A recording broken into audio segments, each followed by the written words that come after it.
Austin was, talked me into it. Right. So Yeah, I could tell you the one thing I did like about the cocoa substrate for a while when I did do it was just the smell. Like it that compared to shit on a piece of paper, paper, it's like you could definitely tell when somebody fucking did anything on a piece of paper. It's crazy, you know what I mean? yeah, Um, but I'm always in my room. I don't have too big of a collection. I'm nowhere near 1,000 animals. I'll tell you that much. So paper works for me. I can tell you why I never stuck with substrate, and I get this now, and it kind of makes sense because you just said it right now. But you can't skip like spot cleans at all on substrate whatsoever. Like you got like you can keep the same substrate as long as you're spot cleaning the shit out of it. And being over sterile with substrate isn't a bad thing either. I feel like, and I feel like with me, I was lazy, and I don't feel like I was catching. I don't feel like I was catching certain spot checks, and I was getting mites. Like I would always eventually get mites with fucking with cocoa chip.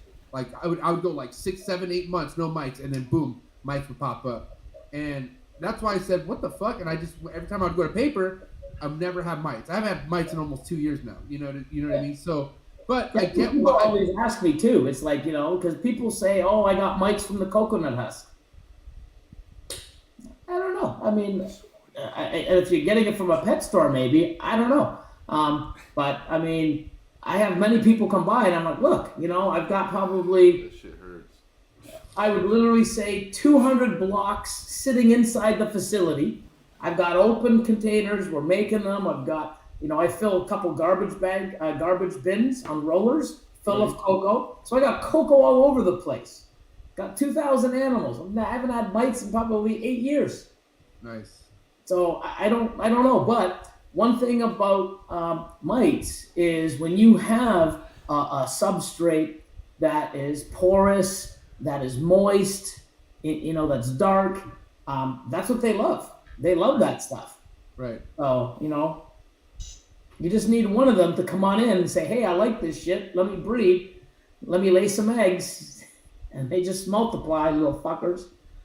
So Now, Billy, let me ask you this. I mean, substrate overall, do you feel like it's a performance thing, or is it just more of a preference? Like it's like something that works for you, or do you feel like legitimately you get healthier, like thriving animals on substrate than you would do versus paper or fucking cypress or some shit?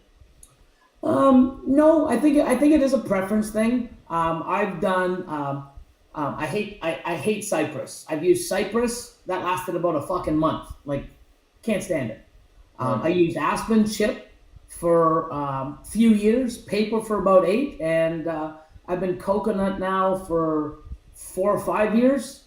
Um, it's a preference thing. I think if you are gonna expand and you're gonna go bigger, you got to sort of find what works now more than paper, because growing and moving your collection, and you're going to get bigger, and keeping it on paper, it's tough.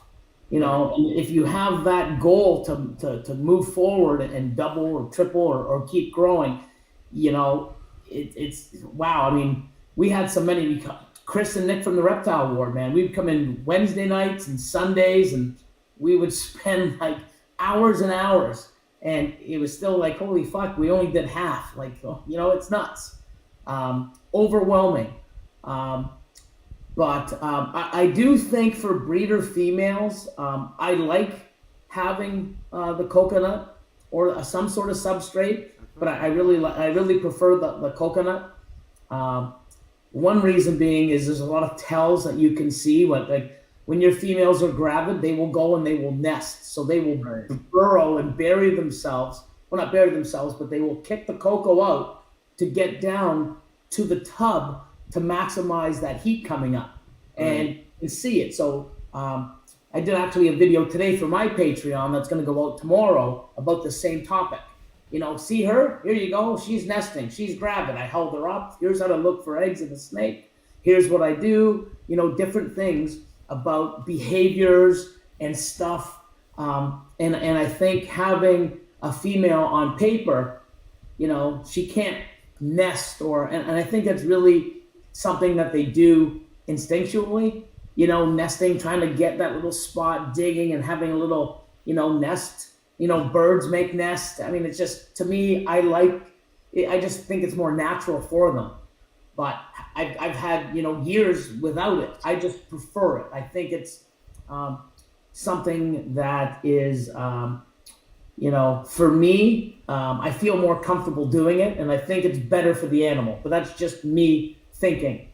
So, Yeah, I mean, scientifically, no idea. I mean, I've done well with all substrates, but I just prefer cocoa, and I do think it's, especially if you're going to grow, you need a substrate.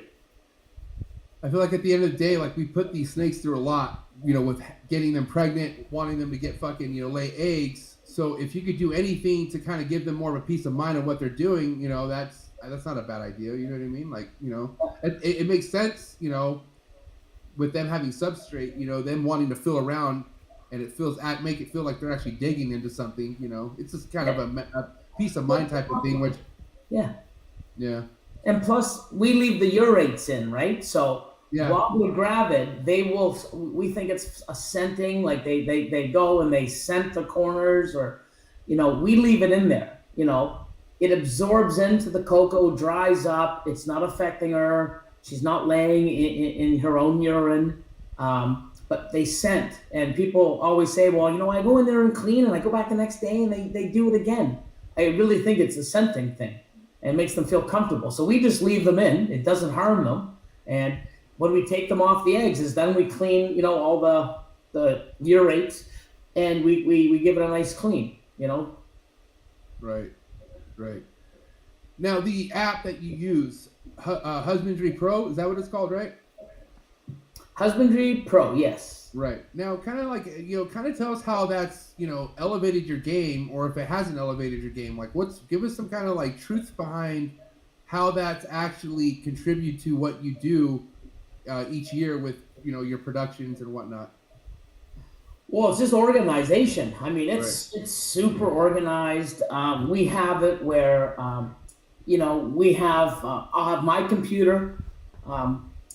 We'll have Catherine with her computer, and then all of us will use our phones to scan everything in. Okay. So anything major we use the computer for, anything of an activity we will scan with the phones. And we can do our whole facility, I would say. So every single animal, we can probably scan, I would say 45 minutes to an hour. Every single one that ate, didn't eat, what it ate, everything, Right. So now I have records of that, where before I didn't. I didn't write down, oh, this one ate, this one didn't eat. Follicle size, follicle development. We scan it, track it, put in the numbers. Now we have a chart, weight charts.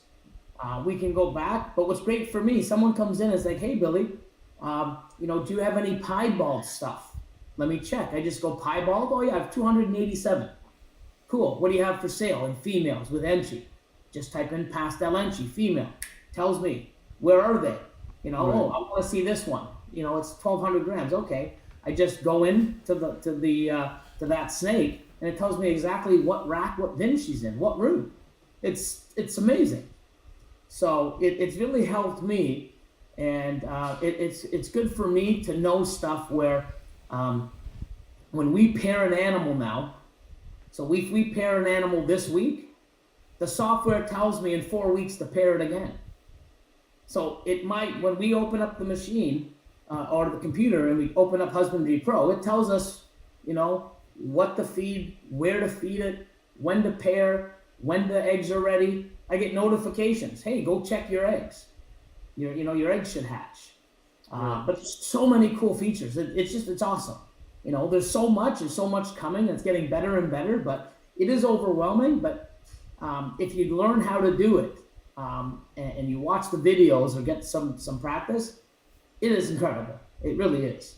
I feel like if anyone ever worked in retail and done like fucking inventory, that's basically what it is. Like you're doing fucking deep inventory and like, documenting everything on that product all on software. You know what I mean? And I feel like that's kind of taking shit to a professional level for sure, 110%. Like, which isn't a bad thing. Like, because I mean, what we're gonna get into here in a bit is like a lot of people nowadays are coming into this hobby wanting to go somewhere with it. It's not just a fucking like side hobby. Like a lot of people do have a 9 to 5, but they have a dream of wanting to work with animals for a living. And I feel like it's hella possible, you know. But you know, I feel like you had your people who've been in this for quite some time, who've maybe been at a stalemate or just haven't really evolved or gone where maybe they should have, or maybe they just didn't want to go. But they kind of make it seem like people are in the dark when it comes to wanting to come in here in the ball python game and really make a successful living. Like, and I'm not saying be rich, but at least like financially support a family with no issue. You know what I mean? Thank you for watching this week's Trap Talk with MJ podcast clip. Please remember to like, share, and subscribe. That way you're on top of every single Trap Talk clip that's released here every week. And that way you're on top of every single podcast that comes out every Thursday, Saturday, Sunday, and Monday here on the Trap Talk with MJ YouTube channel, where we bring all the hottest up-and-coming reptile keepers and all the most experienced, hottest reptile keepers in the reptile game. We will see you here next week for another Trap Talk clip, and we're out. Cheers!